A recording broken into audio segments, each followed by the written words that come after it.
con todo este conflicto de la guerra en Ucrania, muchos de sus ciudadanos están buscando refugio en países vecinos.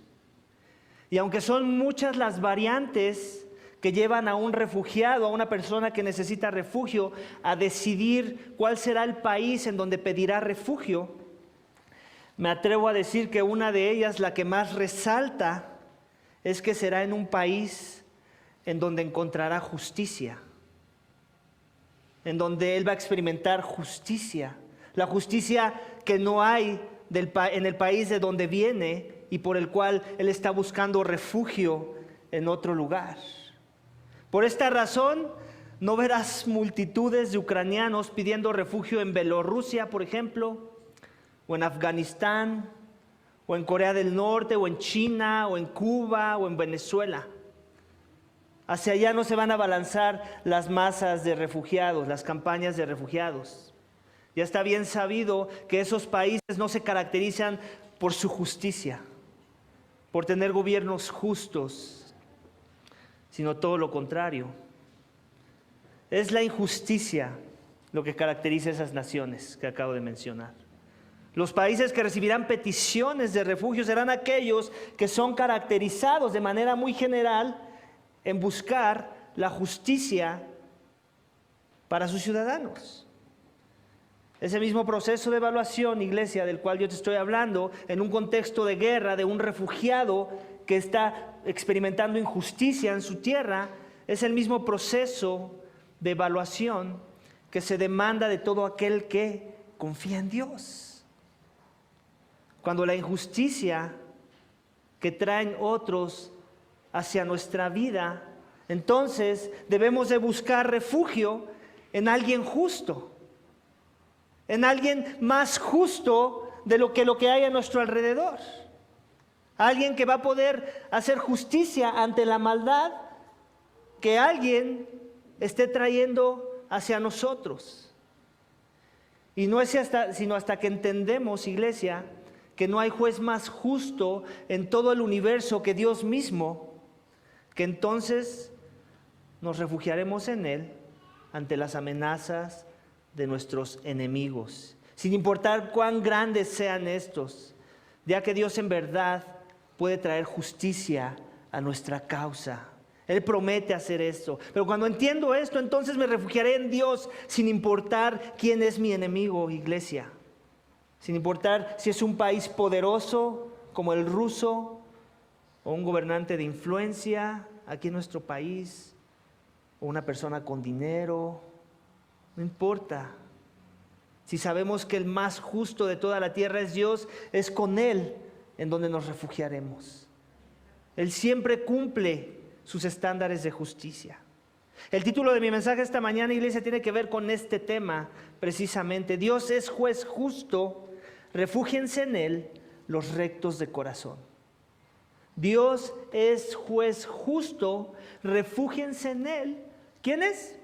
Los rectos de corazón. Sea cual sea aquello que te oprime con injusticia esta mañana, debes saber que Dios es juez justo y que no va a dar por inocente a ningún culpable. Y que solo los que se refugian en Él tendrán la garantía de que tarde o temprano la justicia será una realidad en sus vidas. Solo los que se refugian en Dios, nadie más.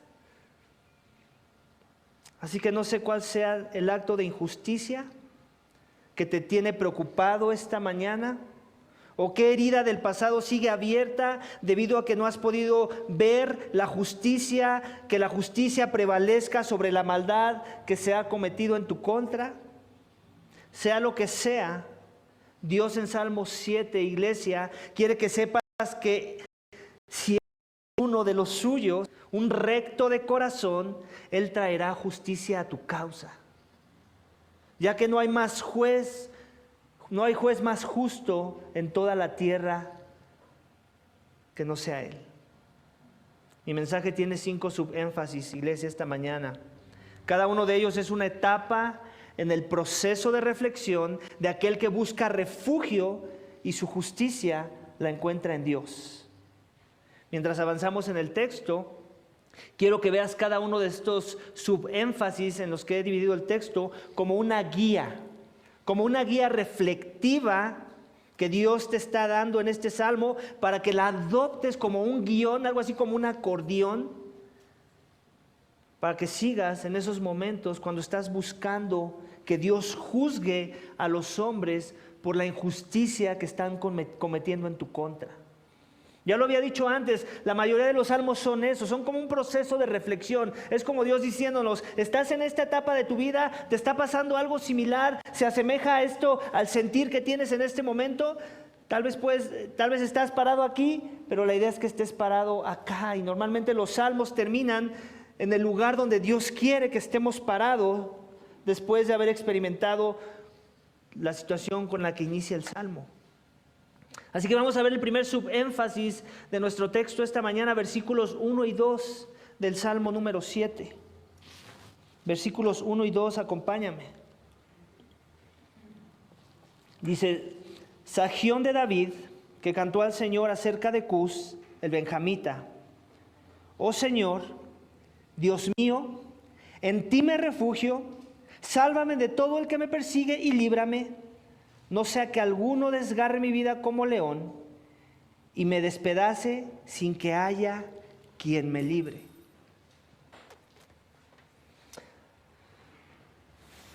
Lo primero que vemos en estos dos pasajes, el primer subénfasis del texto esta mañana es este: testimonio y oración a Dios. Eso es lo que el salmista nos está dejando ver al inicio de su clamor en oración. Está dando testimonio de dónde él se encuentra parado en ese momento. Él ha entendido algo, que el lugar correcto al que hay que pedir refugio cuando alguien está ante grande angustia y tribulación, ante una prueba que ni tú mismo puedes llevar, que sientes como que te ahoga. Lo vieron la semana pasada, ¿cierto? Este salmo sigue siendo una continuación, está conectado con Salmo 6 por una razón. ¿Recuerdas? David se siente angustiado, su hijo lo quiere matar. Está en agonía, siente que sus huesos se consumen. Sus gemidos, él mismo lo expresa en ese vocabulario, gemidos. Mis huesos se consumen. Está aturdido. Cuando estás en una situación así, en desesperanza, cuando ya no puedes llevar tu carga, cuando ya las circunstancias no se acomodan para traerte alivio a tu corazón, cuando ya agotaste todos tus recursos, cuando ya pediste refugio en los lugares donde pensaste que iba a haber justicia y lo único que encontraste fue injusticia, cuando aquello que te prometió alivio ya no te entrega alivio, ¿a dónde corremos entonces? Sino a Dios. Y esa es la confesión, ese es el testimonio, y así es como inicia su oración a Dios David.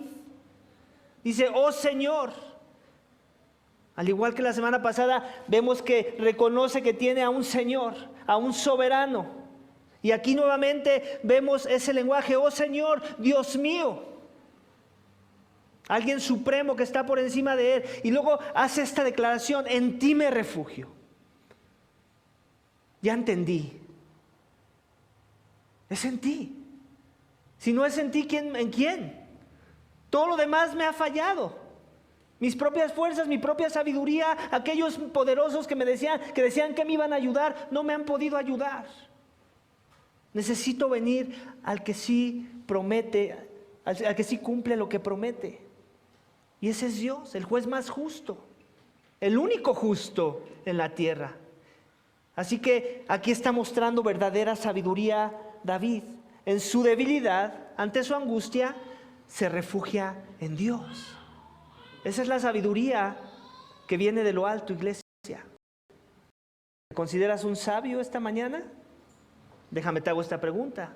Cuando estás en angustia, en dificultad, ¿hacia dónde es tu primera inclinación ante el refugio? Cuando estás en la enfermedad, cuando tienes un enemigo atacándote, cuando alguien te quiere poner el pie, cuando alguien ya te puso una puñalada por la espalda, cuando alguien está difamando en tu contra, ¿quién es tu primer recurso para refugiarte? Es este Dios. o algo más. Para David es el Señor, su Dios. Ese es su testimonio. Le dice, sálvame de todo el que me persigue y líbrame. ¿Te das cuenta la expectativa que David tiene? De todo el que me persigue, líbrame de él. Dios sí lo puede hacer. Dios sí puede arreglar tu problemita si Él quiere. Pero muchas veces Él permite que tengas tu problemita porque aún no has entendido que Él debe ser tu más grande refugio. Y a veces hasta que entiendas que Él es el más grande refugio, que Él tal vez va a quitar el problemita o tal vez lo va a dejar, pero ahora vas a estar refugiado en Él y tu problema ya no va a ser tan grande como se veía en un principio, porque ahora lo tienes a Él. Ahora Él lleva tus cargas. Ahora Él trae consuelo a tu alma. Pero David tiene expectativas muy altas. Sálvame. Él está buscando salvación. Él ya entendió que él no se puede salvar así solo, que necesita que alguien haga algo por él porque él en sus fuerzas no puede. En este caso está hablando de un enemigo humano. Está hablando de alguien que lo persigue literalmente, que alguien que lo tiene oprimido o lo quiere oprimir. Líbrame.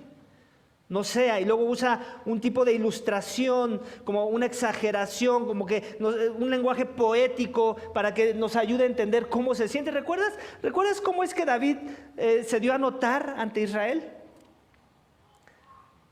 Como un valiente que peleaba con osos y con leones. Ahora ves el lenguaje, no sea que alguno desgarre mi vida como un león. Tal vez no tenía miedo a los leones, pero sí a los hombres con corazones malvados.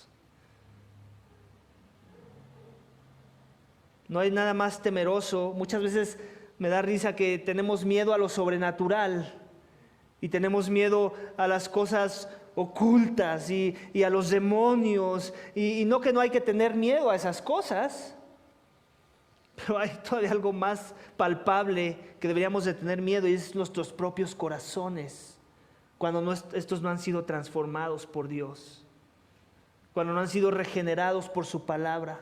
Cuando el Espíritu Santo no ha tocado nuestras almas, eso es más temeroso. Y David lo entiende, y por eso habla así, con referencia a sus enemigos. No sea que alguno me desgarre, que desgarre mi vida como león, y me despedace sin que halle quien me libre. En otras palabras, él sabe que si Dios no es su socorro, él es hombre muerto. Él es comida para leones. Yo no sé cómo te sientes esta mañana. Si tu experiencia en este momento es como la de David, no lo sé. No es coincidencia que Dios nos está permitiendo tener una serie de los salmos de lamento. Tal vez Él sabe que su pueblo está pasando por tribulación, por angustia, por algún tipo de aflicción. Puede ser por causa de una enfermedad, por causa de las finanzas, por causa del COVID, de las secuelas del COVID, por causa de algún enemigo en tu trabajo, dentro de tu familia, o de tu propio corazón, que está esclavo al pecado.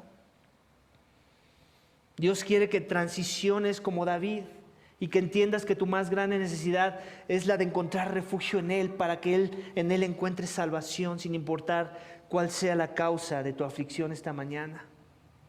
Amén. Vamos a pasar a la siguiente sección para ver el segundo subénfasis de nuestro acordeón, de nuestra guía esta mañana, versículos 3 al 5, acompáñame. Dice, oh Señor, Dios mío, si yo he hecho esto, si hay en mis manos injusticia, si he pagado con el mal al que estaba en paz conmigo, o he despojado al que sin causa era mi adversario, que el enemigo me persiga y me alcance, que pisotee en tierra mi vida y eche en polvo mi gloria. Esta es la confesión de alguien que en verdad está confiado en Dios. Pero no nada más está confiado en Dios. Confiado, él camina con Dios. Hay una diferencia entre confío en que Dios es bueno, ¿no? ¿Alguna vez has escuchado ese argumento de que le quieres hablar a una persona de Dios y te dice, no, Dios me bendice. No, Dios es bueno, ha sido bueno conmigo, Él es bueno. Tengo mi trabajo, tengo dinero en el banco, no tengo que andar en transporte público, traigo mi carro. tengo una casota. Dios es bueno. ¿Eso significa que esa persona camina con Dios? Claro que Dios es bueno. No te ha destruido para empezar. Pero ese no es el punto de saber si estás con Dios o no. ¿Cómo saber si alguien camina con Dios cuando hace esa declaración de que Dios es bueno? Lo vemos aquí en el Salmo. Aquí vemos en el segundo subénfasis es este. David está autovindicando su justicia. Ese es el segundo énfasis, autovindicación del justo, es lo que vemos en esta sección. David inicia con esa declaración: oh Señor Dios mío, si yo he hecho esto, en otras palabras, si yo he caminado en injusticia como mis enemigos, está poniendo una condicionante, por decirlo así. Si pasa esto, si yo he caído en esta categoría, si hay en mis manos injusticia, si he pagado con mal al que estaba en paz conmigo, en otras palabras, si he actuado con la misma maldad que en mis adversarios, si he caminado las mismas sendas de iniquidad que ellos, o he despojado al que sin causa era mi adversario, en otras palabras, he cometido actos de injusticia como los que estoy experimentando, si he difamado a alguien como me están difamando, dice David. Básicamente, en otras palabras, está diciendo: si he sido un hipócrita, si estoy siendo un hipócrita en este momento, que me estoy quejando de la maldad de otros, pero yo mismo estoy cometiendo esa maldad en contra de mi prójimo, que muchas veces sucede, ¿verdad? Nos quejamos de las personas, nos quejamos del que cometió tal o cual pecado, lo juzgamos a la ligera y señalamos con un dedo y nos olvidamos que hay 3 dedos apuntándonos a nosotros. Y muchas veces estamos cometiendo la misma maldad de la cual nos quejamos. En el caso de David no es así. Y no que en él no haya injusticia alguna, o sea, como si fuera perfecto. Él no es lo que está tratando de decir. Lo que está diciendo: de eso que me acusan, de eso que traen en mi contra, yo soy inocente. De eso se trata su autoexaminación, su autovindicación. La pregunta es esta mañana, me atrevería a hacerte la misma pregunta: ¿podrías tú autovindicarte esta mañana? ¿Podrías decir: sí, no soy perfecto, pero esa acusación, ese engaño, ese acto de injusticia cometido en mi contra, en verdad no tienen nada que ver con algo que yo haya provocado, con algo que yo haya hecho, con algo que yo mismo me busqué, en otras palabras? Y si es así, entonces también puedes orar este tipo de oración de autovindicación. A tal punto que hasta estás dando permiso a Dios de que si hay algo oculto de tu maldad que no has podido ver, que te lo deje ver, trayéndote algún tipo de juicio sobre tu vida. Es básicamente lo que David está diciendo. Que el enemigo me persiga, dice, y me alcance, y que me pisoteen en la tierra mi vida y echen en polvo mi gloria. En otras palabras, que me maten y que me entierren, que me echen en una fosa. Es lo que está diciendo. Está tan seguro de estar caminando con Dios, de tener una vida consistente con sus palabras, que por eso hace esa declaración. Entonces te das cuenta, sí hay que refugiarnos en Dios, sí, Dios es el único con el que nos podemos refugiar, pero ¿quiénes pueden tener la garantía de que van a encontrar refugio con Dios? Aquellos que caminan con Dios. No nada más aquellos que pronuncian su nombre y que dicen: ah, sí, Dios es bueno, Dios ha sido bueno porque, no sabes, en la borrachera me ayudó de no morir en un accidente. No, pues sí. Seguramente te tiene bien agarrado, por eso vivías en la borrachera. O no, Dios ha sido muy bueno, no sabes, me ha permitido que me haya salido con las mías en mis actos de fraude tal vez, o de engaño. No tiene sentido. Los que buscan este tipo de refugio son aquellos que caminan con Dios, que sus actos son consistentes con sus palabras y con el tipo de reverencia que están buscando hacia ese Dios. Que cuando buscan ayuda hacia ese Dios, no es porque en este momento te necesito, pero al rato que salga del hoyo en el que estoy metido, te ignoro. Ese no es el Dios de la Biblia. Ese tipo de adoradores Él no está buscando. Ese tipo de refugio no es el refugio que Él no es la expectativa de refugio que Él tiene de tu persona. Que cuando las cosas van bien, te olvidas de Él. Cuando las cosas se ven oscuras, se ven difíciles, entonces sí vienes en ayuda, como quien busca un Aladino. Dios no es Aladino. Dios no es una máquina dispensadora de monedas que le metes la moneda y entonces sale el producto de tu preferencia que sacia tu antojo de ese momento. Ese no es Dios. Dios es el soberano, por eso es que inicia Señor, Dios, a Él se somete David, esa es la expectativa que Él tiene, y el que en verdad es justo tiene ese tipo de lenguaje, se autovindica en su propia justicia, no porque sea perfecto, otra vez, no tiene que ver con una justicia perfecta, tiene que ver con una justicia que habla en contra de las acusaciones de aquello que los enemigos están tratando de traer en su contra y por el cual están justificando su ataque, o su persecución, o su opresión. Amén. Vamos al siguiente énfasis, versículos 6 al 11, acompáñame a leerlo juntos.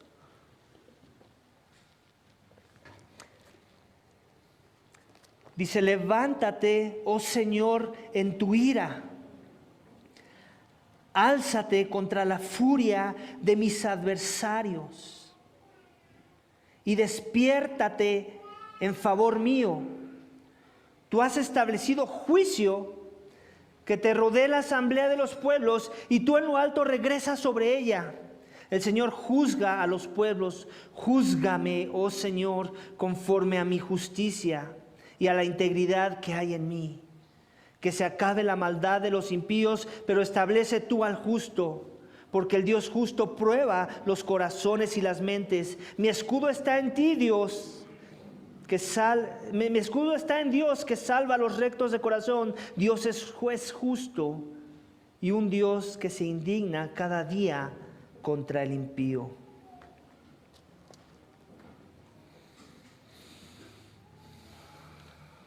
Cuando se trata de justicia, Dios es el lugar hacia donde debemos de correr, iglesia.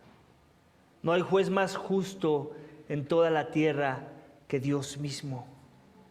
En Nahum 1:3 lo dice muy claramente, que Él es juez justo y que no va a dar por inocente al culpable. No va a dar por inocente al culpable. Tenemos que creer eso de Dios. No basta con que lo diga una vez en la palabra para que entendamos que eso es verdad.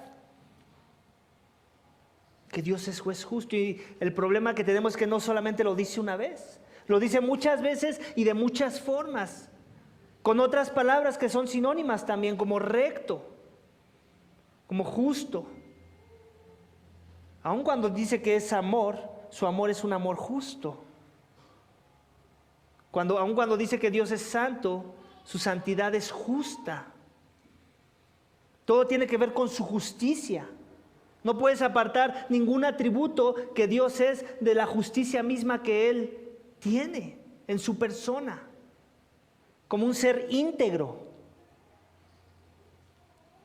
Dios es mi juez justo, es el tercer énfasis de esta sección, iglesia, versículo 6.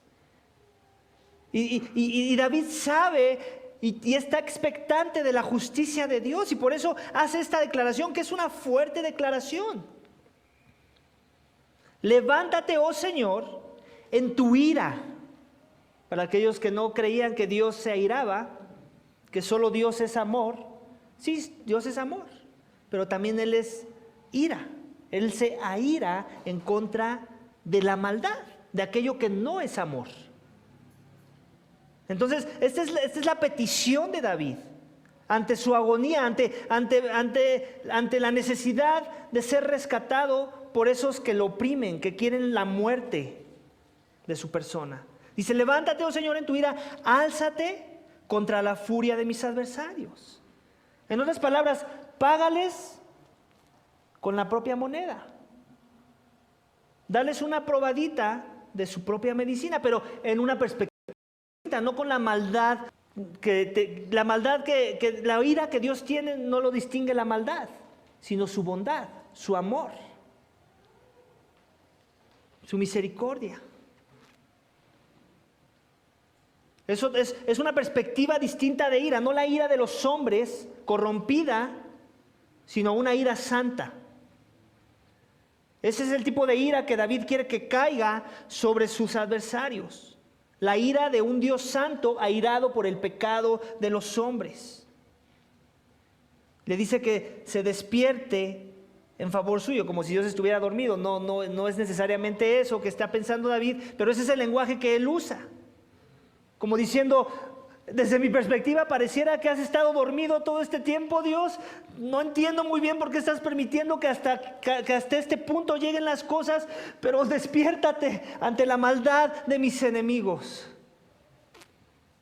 Ya no les permitas avanzar un paso más en contra mía.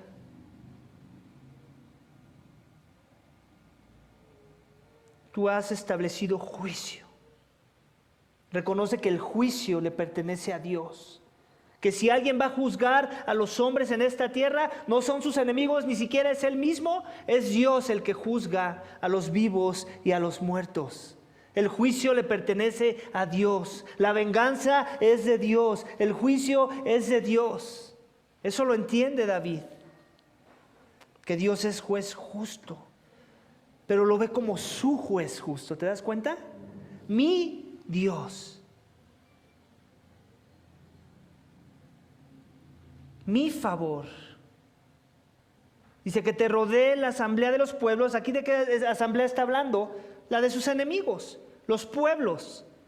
David, en el contexto en el que él está hablando, es el pueblo de Dios y los pueblos que eran enemigos del pueblo de Dios.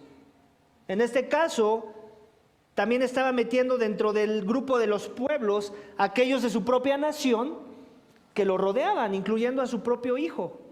¿Te das cuenta? Entonces, en el lenguaje que está usando David, llama a los pueblos a todo el que esté en contra del ungido del rey, que en este caso es David, el rey David. Cualquiera que no está con el rey es enemigo del rey y es considerado como los pueblos, las naciones que no son el pueblo de Dios. Dice que te rodee la asamblea de los pueblos. ¿A qué se refiere con esto? ¿De qué lenguaje está hablando? ¿A quién están rodeando? En realidad están rodeando a David. Pero David se siente tan unido a su Dios, siente que el favor de su Dios está tan atado a su unción, que el que estén rodeando a David es como estar rodeando a Dios. El que toca a un hijo de Dios está tocando a Dios mismo. Y se siente tan personal su relación con Dios, que él entiende que cuando alguien se mete con el ungido, con el hijo del rey, con aquel a quien Dios ha puesto su favor en su persona, se está metiendo con Dios. Dice, y tú en lo alto regresas sobre ellos. ¿De qué está hablando? De la misma idea de la furia. Regresa con tu furia. Ellos que te rodean, regresa tú con tu furia y ¿qué? Aplástalos, en otras palabras le está diciendo. Dale su merecido. Luego en el 8 dice, el Señor juzga a los pueblos, júzgame, oh Señor, conforme a mi justicia y la integridad que hay en mí. Otra vez, no estamos hablando de que su integridad y su justicia de David es perfecta. Aunque lo pareciera en ese momento de su etapa de su caminar con Dios, sabemos lo que pasa después con David, ¿cierto? ¿Qué tipo de justicia en verdad había en lo más profundo de su ser? En donde había engaño, en donde había adulterio, en donde aún se convirtió en un asesino al orquestar el asesinato de aquel al cual le robó su mujer. Entonces, no está hablando de ese tipo de justicia perfecta otra vez, pero sí del tipo de justicia que en ese momento él encuentra en su corazón con respecto a sus circunstancias y el contexto en particular por el cual él escribe esta canción, este salmo. Él dice, júzgame, Señor, conforme a mi justicia e integridad. En este momento estoy caminando íntegramente, no tengo nada que temer, no tengo nada que ocultar.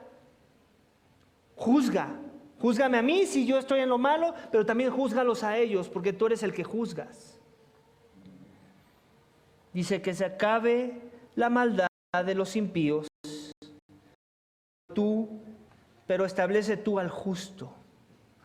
¿Te das cuenta? Entonces, él está buscando que su justicia sea vindicada, no en sus propias fuerzas, no con sus argumentos, no con sus propios recursos, sino que sea Dios el que haga justicia.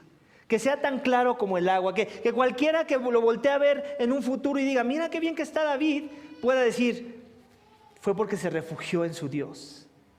Fue porque puso su esperanza en Dios. No fue por algo que él hizo, no fue por una artimaña, no fue por una trampa, no fue porque juntó más adeptos a su causa. Es porque se refugió en el único que en verdad trae justicia a los corazones de los hombres. Y es así como él lo ve. Dice, porque Dios es justo, prueba los corazones y las mentes. Dios escudriña los corazones, dice la palabra de Dios. Nosotros podremos engañar muchas de las veces a nosotros mismos o a los demás, pero a Dios nadie lo engaña. Te puedes a veces estar engañando de pensar que estás haciendo algo bueno, cuando en realidad lo haces porque quieres un beneficio personal. Pero si oras este tipo de oración y eres un hijo de Dios, tarde o temprano Él va a desenmascarar tu justicia y va a traer a la luz las verdaderas intenciones que había en tu corazón. Pero también va a desenmascarar la justicia de aquellos que te atacan con sus mentiras y con su falsa piedad. A veces sucede, y sucede mucho en la vida de la iglesia. Normalmente cuando la gente entra a la iglesia y se dicen ser hijos de Dios y se van de la iglesia, no se van diciendo, mira qué malo que soy, mira que me voy con mi padre Satanás. No dicen eso. Dicen, mira que qué mal está esa iglesia. Mira que ese ni debería estar predicando. Mira que la hermanita, mira que el hermanito que sirve, mira que... Y siempre son todo el montón de argumentos tratando de dar justificación a sus actos. Y eso va a pasar siempre. Y nos tenemos que acostumbrar a eso. Y una de las formas en que nos vamos a ayudar a nosotros mismos es reconociendo que mucho de lo que dicen tal vez es verdad. Tal vez es verdad. Sí. Es más, yo se las cambiaría. Somos eso y más. Tenemos mucha necesidad. Estamos muy mal. Por eso estamos aquí adentro. No porque somos buenos, porque somos malos y merecemos la muerte. Merecemos la ira santa de un Dios santo airado por el pecado. Por eso estamos aquí. Por eso somos cristianos. Si hay alguien aquí que piensa que estamos aquí metidos en estas cuatro paredes porque nos creemos muy santos, porque somos los aleluya, te han estado vendiendo una perspectiva incorrecta del cristianismo bíblico. En realidad estamos mal. En verdad somos cojos, mancos, ciegos, que necesitamos ser restaurados, pero que hemos entendido que es Dios el que nos restaura, y por eso estamos aquí, porque vemos nuestra necesidad y estamos dispuestos a que nos hables de nuestra necesidad y de nuestro pecado que a veces es oculto a nuestros corazones, porque queremos que Dios nos restaure y nos establezca en su justicia, y entonces caminar en sendas de justicia. La pregunta es si tienes el amor para hacerlo en amor. Si tienes la paciencia para esperar la transformación, tanto en nosotros como en la tuya. Porque como ya lo dije antes, cuando apunto un dedo, hay 3 dedos en mi contra. De cosas que otros tienen que decir en contra mía cuando juzgo a alguien. La pregunta es si estoy abierto a ser juzgado, tanto como estoy dispuesto a juzgar a los demás. El juzgar no es malo, tenemos que aclarar. La Biblia nos incita a juzgarnos a aquellos que somos de la fe en Cristo. La pregunta es, ¿lo hacemos conforme a los estatutos de Cristo, según sus lineamientos, en paciencia, en amor, llevando las cargas, considerando a otros como a nosotros mismos, no sea que nosotros caigamos en esa misma situación? Ese es el cristianismo bíblico, el que incomoda. Y es permisible juzgar, pero esperando en Dios el juicio, no nosotros trayendo juicio a los hombres. Con nuestras acciones, con nuestra conducta. Eso no es de cristianos. El cristiano es manso y humilde, espera ante las situaciones a pesar de que siente que tiene la razón, y aprende a esperar Y muchas veces fallamos y no esperamos y queremos traer justicia en nuestras propias manos. Entonces tenemos que adoptar la postura de David. Que sea Dios el que nos establezca. Que sea Él el que juzgue a los pueblos y que juzgue a nosotros mismos nuestras intenciones del corazón para ver si hay integridad y justicia en nosotros. Que muchas veces tenemos que decir esto, a mí me ha pasado, que Dios permite que otros traigan injusticia en nuestra contra porque Él quiere que examinemos actos de injusticia en nuestro propio corazón. ¿Alguna vez te has puesto a pensar así? ¿Lo tienes en tus categorías de autoexaminación? ¿Por qué Dios está permitiendo que esta persona me ataque o me juzgue o me haga esos comentarios? ¿Por qué me estoy airando tanto? ¿Por qué no estoy pensando lo mejor en la persona? ¿Por qué estoy tan a la defensiva? ¿Será que hay algo de eso que es verdad? ¿Será que necesito humillarme más? ¿Necesito escudriñar más profundo mi corazón a la luz de la palabra y ver que hay culpa en mí? Ver que hay algo que necesita ser restaurado. Dios quiere eso. Y cuando Dios es nuestro juez justo, vamos a dejar que Él haga operación del corazón, que es dolorosa. Pregúntale a cualquier paciente que ha experimentado una operación literal de corazón si no ha sido doloroso. Tanto el proceso de preparación como después la rehabilitación. Es doloroso y cuando Dios trabaja espiritualmente en nuestros corazones para hacer cirugía de corazón, también va a ser doloroso. Y Él va a usar todo tipo de medios. Usa la iglesia, sí, pero también a veces usa a aquellos que nos oprimen. Porque Él quiere hacer cirugía, quiere llegar a los lugares más profundos, quiere destapar la vena que está obstruyendo ahí, que fluya la gracia de Dios, y a veces va a usar un instrumento rudimentario como aquellos que nos oprimen. Y no necesariamente el bisturí más afilado. ¿Puedes creer en un Dios así? Que hace cirugía de corazón, no necesariamente con los instrumentos de última tecnología, de última gama. Que usa a veces lo más rudimentario para traer transformación a los corazones de sus hijos. Ese es el Dios de la Biblia, ese es el Dios de David. Es un juez justo que se aira contra el impío. Dice, mi escudo está en Dios, en el 10, que salva a los rectos de corazón. Sigue siendo ese mismo lenguaje, en Él encuentra su refugio, es como un escudo, lo está poniendo en términos de guerra, como un soldado que Él mismo es. Él salva ¿a quién? A los rectos de corazón. Pero primero se aira contra el impío, ¿te das cuenta? Dice, Dios es juez justo, un Dios que se indigna cada día contra el impío. Entonces tenemos dos subpuntos bajo ese punto. Tenemos que se aira contra el impío, versículo 11, y salva al de corazón recto, versículo 10. Ahora yo tengo esta pregunta. Si esta declaración es verdad, y Dios salva al de corazón recto, ¿quién aquí en este cuarto es digno de ser salvo? Levanten la mano los de corazón recto.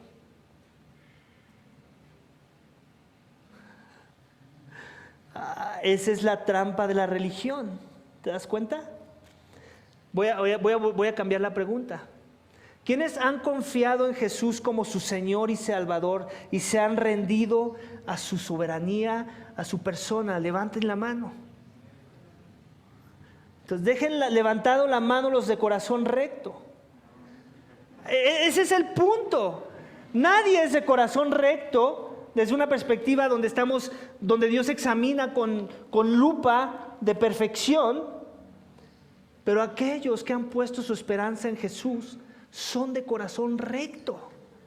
Por la fe es que somos salvos. Por la fe es que Dios establece nuestra justicia, como acabamos de leer. No es por las obras, no es por tu performance. Jesucristo lo puso en estas palabras sobre su propia persona. Escucha esto, Mateo 11, 28 al 29. Venga a mí, esto es una invitación, todos los que están cansados y cargados, y yo los haré descansar. Y ahora escucha la segunda parte, versículo 29. Tomen mi yugo sobre ustedes y aprendan de mí, que yo soy manso y humilde corazón y hallarán descanso para sus almas, porque mi yugo es fácil y mi carga es ligera. Quiero traer la atención estas palabras en particular de en medio de eso, del sándwich de esta sección que te acabo de leer, Mateo 11:29. Dice, porque yo soy manso y humilde de corazón. ¿Quién es manso y humilde? Podríamos también usar la palabra recto de corazón. Yo soy manso y recto de corazón, manso y humilde de corazón. De alguna forma son términos que se traslapan y que tienen que ver con humildad.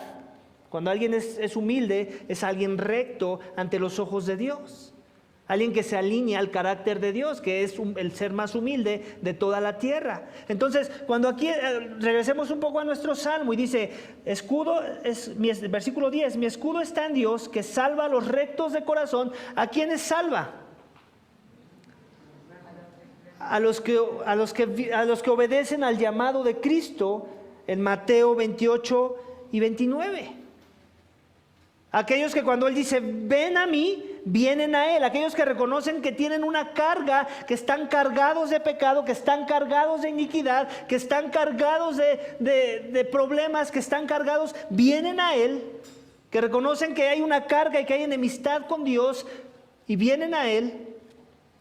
Y dice que Él los hará descansar. Y luego les dice, tomen mi yugo. ¿Cuál es su yugo? Del que está hablando, de que ahora eres libre de saber que no hay condenación en tu contra, si en verdad vienes a Él. Y ahora cuando el predicador pregunta, levanten la mano los rectos, la levantes con toda la confianza y sepas que su carga es ligera. ¿Por qué? No porque eres recto en tu propia justicia, sino porque ahora has confiado en la rectitud que Dios le da a aquellos que son de la fe en Jesús. Y por eso que cuando mueras vas a poder tener la certeza de que vas a ir al cielo y le vas a poder decir a tus hijos en el lecho de muerte, hijos, terminen la carrera de la fe, perseveren, sigan creyendo para verlos en gloria. ¿Por qué? ¿Por qué está tan seguro esa persona en su lecho de muerte? Porque ha obedecido este llamado, que es un llamado de venir en fe al Hijo de Hombre, al que fue manso y humilde, al verdadero recto de corazón, al que nunca despreció ninguna palabra de su Padre, al que nunca desobedeció ningún mandamiento de la ley, al que nunca se descuidó y le tomó por sorpresa algo como para que Él pecara, al que sí vivió la vida perfecta que tú y yo no pudimos vivir, pero que pagó el castigo que tú y yo merecíamos por causa de nuestro pecado. La justicia que Dios demandaba de nosotros no la pudimos vivir, pero Jesús la vivió en nuestro lugar. Aquel que es manso y humilde, recto de corazón. Y por fe en Él, Él me transfiere su justicia a mi persona. De forma que yo puedo orar sálvame, sálvame Dios, sálvame y sé mi escudo, yo que soy recto de corazón. ¿Por qué puedo orar con esa confianza? ¿Por qué David podía orar con esa confianza? Porque su confianza no estaba en su propia justicia, sino en la justicia que viene por fe en Dios. En nuestro caso, de este lado de la cruz, es la justicia que viene por la fe en Cristo Jesús. Así que la próxima vez que te pregunten si eres un recto de corazón, no tengas ningún temor de decir que lo eres, si en verdad has creído. Obviamente con humildad, no con una jactancia de pensar que fue por algo bueno que tú hiciste. Porque no hay nada lo suficientemente bueno que tú hayas podido hacer para que Dios te viera con ojos y dijera, mira el recto que va caminando por ahí. Es la rectitud que Él encuentra en su Hijo y que se atribuye a tu persona cuando pusiste tu fe en Jesús. Amén. Entonces Dios se aira contra el impío, aquel que no ha confiado en Jesús. No es considerado recto delante de los ojos de Dios, pero aquel que ya se ha humillado ante Jesús, que en verdad ha creído en su sacrificio, que Él llevó su muerte, que Él llevó su culpa, que en Él cayó la ira de Dios que nosotros merecíamos por causa de nuestro pecado, entonces esos somos nosotros, los rectos de corazón. Amén. Iglesia, yo no sé tú, pero a mí esto me emociona. Que yo soy recto de corazón delante de los ojos de Dios. Que el pecado que cometí la semana pasada, o la antepasada, o el que voy a cometer al rato, y no porque lo esté programando, sino porque conozco mi corazón que es engañoso, no van a hacer la diferencia para que Dios me siga llamando recto de corazón, que es por la fe en el Hijo. Si eso no te trae gozo, entonces no sé qué te trae gozo en esta vida. No hay nada más gozoso que esa verdad. Pero para aquellos que no han confiado en Jesús, viene la condenación. Y muchas veces su condenación es una autocondenación, como lo vamos a ver en la siguiente sección. Versículos 12 al 16, acompáñame a leerlo. Y si el impío no se arrepiente, él afilará su espada, tensado y preparado está su arco. ¿Quién es el él del texto? Dios. Ha preparado también sus armas de muerte, hace sus flechas, saetas ardientes. Miren, el impío con la maldad sufre dolores y concibe la iniquidad y da a luz el engaño. Ha cavado una fosa y la ha ahondado y ha caído en el hoyo que hizo. Su iniquidad volverá sobre su cabeza y su violencia descenderá sobre su coronilla. Ese es el destino de los que no se humillan, iglesia. Y mucho del juicio que van a recibir ya lo están recibiendo.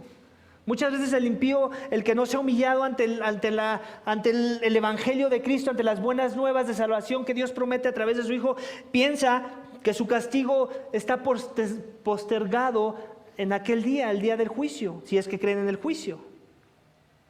La mayoría de ellos no creen, por eso es que viven vidas impías, vidas apartadas. Pero el castigo ya está encima del pecado. Lo vimos en Juan, ¿recuerdas?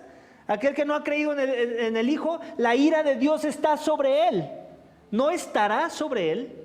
Ya está experimentando un tipo de juicio. Y lo podemos ver con más detalle aquí, en esta sección que acabamos de leer, en versículo 12. Si el impío no se arrepiente, entonces hay una necesidad de arrepentimiento, no nada más de creer en Jesús. Ese fue el llamado a la salvación que Cristo hizo. El reino de Dios se ha acercado, arrepiéntanse y crean en el Evangelio. Son dos cosas las que tengo que hacer esta mañana si aún no he creído. Me tengo que arrepentir de mi maldad, reconocer que era iniquidad, que estaba aborreciendo a Dios con el tipo de vida que yo tenía, y ahora tengo que creer en su provisión de salvación, que en este caso es una persona, la persona de su Hijo Jesucristo. Entonces, ¿te das cuenta? Nadie que no se ha arrepentido de su maldad puede experimentar la verdadera salvación. Pero no importa en qué estado estés de tu maldad, mientras sigas vivo, tienes oportunidad de arrepentirte. Y eso es lo que David está reconociendo en esta sección, en versículo 12. Dice, si el impío no se arrepiente, él afilará su espada. ¿Quién es él? Dios. Dios como un justiciero, como un vengador, afilando su espada. Pero si se arrepiente, tenemos que tomar la otra dirección del mismo versículo. Pero si se arrepiente, ¿qué va a pasar? Que esa espada que estaba afilada, siendo desenvainada, va a regresar a su lugar. Entonces esa es la esperanza, iglesia. Esa es la esperanza para ti esta mañana si aún no te has arrepentido.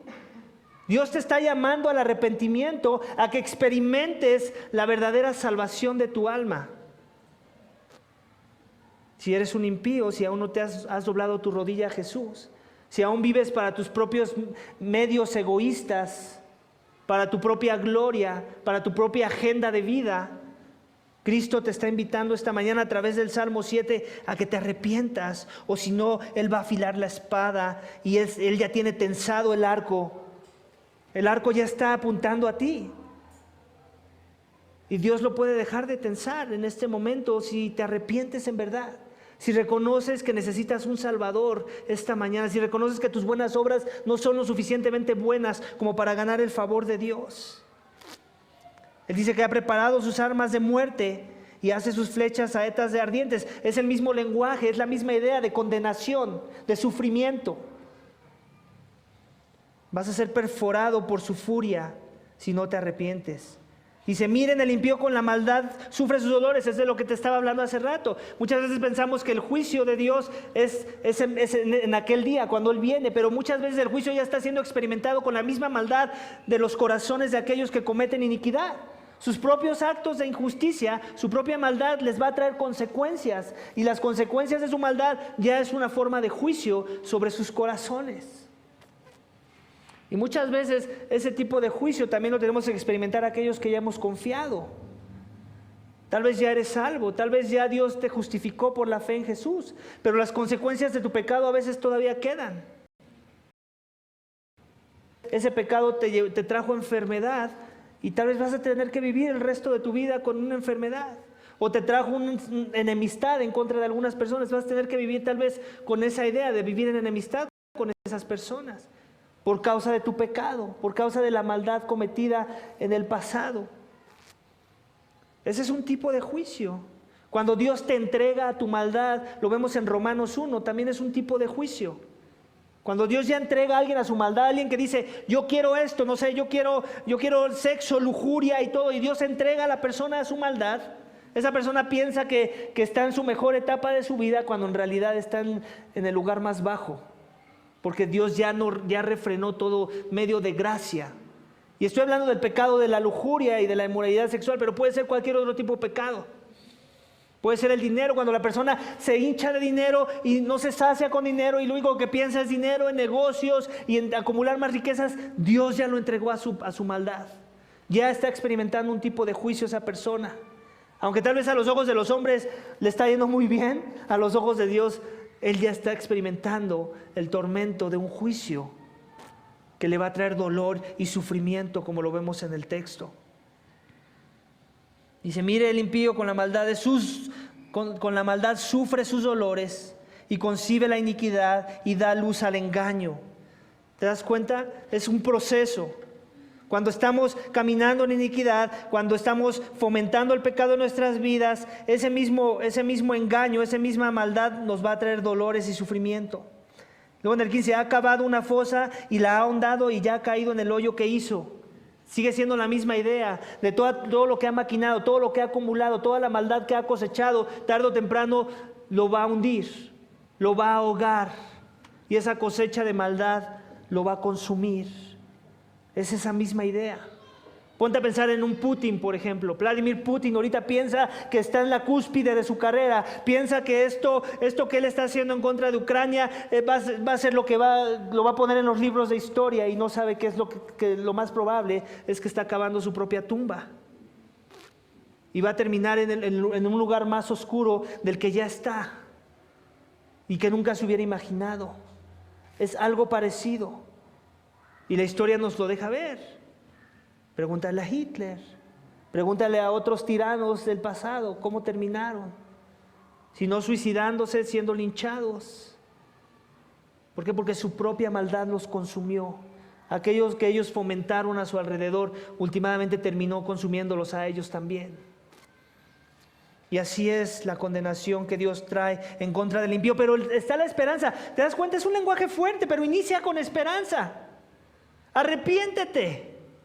Arrepiéntete de tu maldad, en verdad reconoce tu iniquidad, reconoce que necesitas restauración, reconoce que Dios necesita hacer un trabajo quirúrgico, profundo, doloroso, pero que eso te va a traer alivio y te va a traer salvación y va a cambiar tu perspectiva de vida y te va a traer consuelo y paz y gozo en tu corazón y vas a ser llamado recto delante de los ojos de Dios. Amén. Su iniquidad volverá sobre su cabeza y su violencia descenderá sobre su coronilla. Es la misma idea. Y vamos a la última sección, iglesia, donde vemos el testimonio y adoración a Dios de David. Otra vez es una etapa de un proceso reflectivo, donde David nos va dando un viaje en sus argumentos, un viaje de cómo Dios está trabajando en su corazón, y termina con esta declaración, versículo 17, daré gracias al Señor conforme a su justicia y cantaré alabanzas al nombre del Señor, el Altísimo. Ve cómo inicia con la angustia, con el dolor, hablando de sus enemigos, las cosas que lo aturden, su necesidad de salvación, pero al final su confianza y fe está firme, porque en verdad ha puesto su confianza en Dios. Y esa es la esperanza esta mañana. Si en verdad reconoces tu iniquidad, si en verdad reconoces tu más grande necesidad, ven a Jesús. Él es manso y humilde. Él no te echa, el que viene a Él, dice la Escritura, no lo echa fuera. ¿Crees esa verdad? Arrepiéntete esta mañana. Ven a los pies de Jesús. Tú que mereces la ira de Dios, ven a experimentar la gracia de Dios, la misericordia y el perdón. Él va a limpiar tus pecados. Él ya pagó por tus pecados. Lo único que necesitas es creer y arrepentirte de tu maldad. Y ahora caminar en una dirección opuesta, no en tus fuerzas, en las fuerzas que Él te va a dar, si en verdad has creído. Ahora puedes tener este mismo testimonio de adoración que vemos aquí y vas a poder dar gracias al Señor conforme a su justicia, la justicia que Él ya ha dado en la persona de Cristo en la cruz, que pagó la vida que nosotros no pudimos vivir, que murió la muerte que nosotros merecíamos y que resucitó al tercer día para demostrar que Él vino a eliminar el poder de la muerte sobre los corazones, sobre la vida de los hombres, y el poder del pecado sobre aquellos que vivían en esclavitud al pecado. Esa puede ser tu final feliz y cantar alabanzas al nombre del Señor, el Altísimo, si te arrepientes en verdad. Así que no importa cuán fuerte sea aquello de lo cual necesitas protección esta mañana. No importa si es de un ejército poderoso como el ruso, o de una persona con influencia y poder, o de un grupo de personas. Si tu refugio está en Dios y tu esperanza está en Jesús, quien pagó por tu injusticia, entonces ten la garantía de que la justicia llegará tarde o temprano contra tu peor enemigo. Mientras tanto, vive agradecido y en adoración a Dios, sabiendo que la justicia que se demandaba de ti, Dios ya la pagó con la persona de Jesús, para que tú pudieras experimentar el descanso eterno de aquellos que se refugian en Él ante el juicio venidero. Así que vamos a orar. Vamos a orar para que Dios, si aún tu justicia no está en Jesús, el día de hoy puedas poner tu esperanza en Él, el que remueve toda maldad, y que clames por misericordia a Él. Pero también vamos a orar por si ya has confiado en Jesús y tu esperanza está en Él, tu refugio sea continuo en Él y no desmayes sin importar cómo se muestre el panorama a tu alrededor. Que Él siga siendo tu justicia y en quien encuentras tu verdadero refugio esta mañana. Vamos a orar. Padre, te damos gracias por este día. Gracias por tu palabra. Gracias, Señor, porque nos bendice esta mañana. Salmo 7, Señor. Oh, Padre, ayúdanos, Señor. Ayúdanos a recordar que necesitamos de tu ayuda, que necesitamos encontrar un refugio auténtico en donde en verdad encontraremos justicia eterna. Que no importa cuál sea aquello que nos ofrece justicia o nos ofrece algún tipo de alivio, que si no eres tú, son cisternas rotas, Señor. Son mentiras que nos llevarán a lugares más profundos y oscuros de los que ya estamos. Señor, ayúdanos a confiar en ti, en Jesús, en aquel que dijo que Él es limpio y puro de corazón, aquel que dijo que Él es manso y humilde, aquel que es de corazón recto y que nos da su rectitud de corazón, aquellos que nos humillamos ante ti y que reconocemos nuestra necesidad más grande de ti, aquellos que en verdad nos refugiamos en tu verdad y en tu salvación. La salvación que el Hijo trajo para que los hombres no se perdieran, sino que vinieran al arrepentimiento y a la vida eterna. Oh Padre, ayúdanos a descansar en esa verdad y a recordar que somos rectos de corazón, pero no por nuestros propios méritos, sino por los méritos de aquel en el que hemos confiado. Y ayúdanos a caminar en el gozo de esa verdad. Gracias, Padre, por tu salvación. Gracias, Padre, porque nos has revelado algo más grande de lo que David podía ver en su contexto. Y aunque él también fue salvo por la fe, Señor, nosotros podemos ver la fe con más claridad, como la has revelado en la persona de Cristo Jesús, Señor. Gracias por ese amor y esa misericordia hacia nuestras vidas. Te lo pedimos y te damos gracias en el nombre de tu Hijo amado, Cristo Jesús. Amén.